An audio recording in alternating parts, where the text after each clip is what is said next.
Group 23 में शामिल होने वाले नेताओं की आने वाले दिनों में मुश्किलें बढ़ सकती हैं।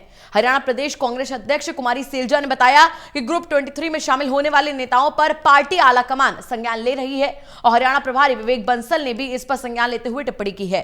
प्रदेश कांग्रेस अध्यक्ष कुमारी सैलजा से खास बातचीत की मेरे सहयोगी अनिल कुमार ने। महिला दिवस पर कांग्रेस ने आरोप लगाया है कि प्रदेश में महिलाओं के प्रति अपराध बढ़ रहे हैं।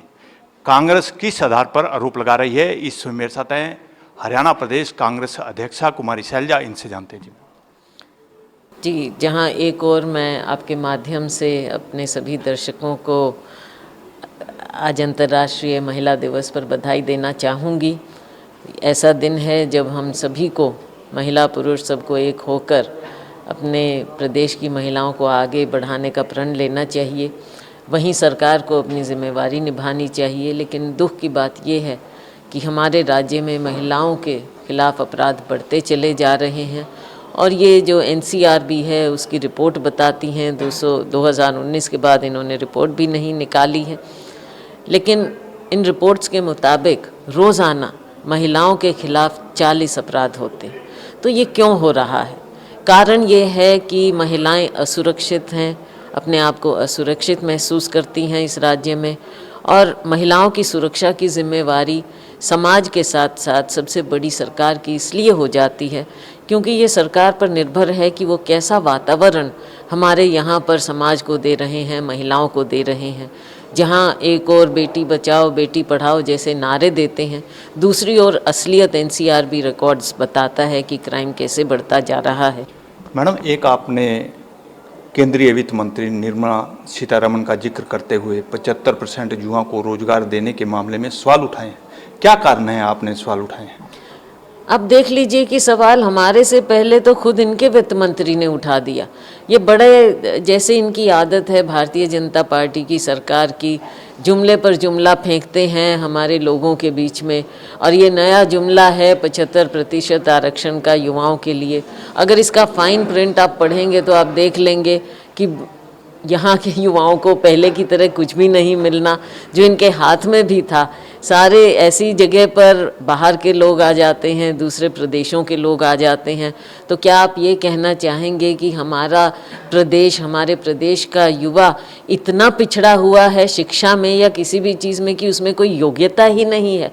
जहाँ दुनिया भर में हमारे बच्चे नाम कमा रहे हैं, हर फील्ड में, चाहे साइंस है, चाहे खेल कूद है, हर तरह से नाम कमा रहे हैं, IAS में आ सकते हैं। लेकिन हमारे राज्य में क्या हमारे बच्चों में कोई प्रतिभा नहीं है, कोई टैलेंट नहीं है कि वो यहाँ पर नौकरियाँ पा सकें? और लेकिन आपने इसमें का फाइन प्रिंट, जैसा मैंने कहा, आप देखें कि किस तरह के लोग यहाँ पर, किनको आरक्षण मिलेगा और किनको नहीं मिलेगा, वो भी देखने वाला है। 50,000 से ज़्यादा की नौकरी वाले को शायद आरक्षण इसमें नहीं देने की बात है। तो ये सब फाइन प्रिंट को भी आप भूल जाइए। मैं ये पूछना चाहूँगी कि आप हमारे प्रदेश के युवा को कैसे विश्वास दिलाएंगे कि इस नए कानून के माध्यम से उसको आरक्षण मिलेगा, जबकि आपकी खुद केंद्रीय वित्त मंत्री, उन्होंने कहा है कि उनकी समझ से बाहर है। अगर ना उनको विश्वास है, ना उनको समझ है आपके इस कानून की, तो हरियाणा का युवा इस बात को कैसे समझेगा? आप कैसे उसे समझाएंगे? ये जवाब आपको देना पड़ेगा। पहले आप अपने वित्त मंत्री को समझा कर आइए कृपा करके, फिर हमारे युवाओं को भी समझा दीजिए। मैडम, एक ग्रुप 23 को लेकर कांग्रेस प्रभारी विवेक बंसल ने जय चंदो की संज्ञा दी है, तो पार्टी क्या जय चंदो के खिलाफ कार्रवाई करेगी क्या?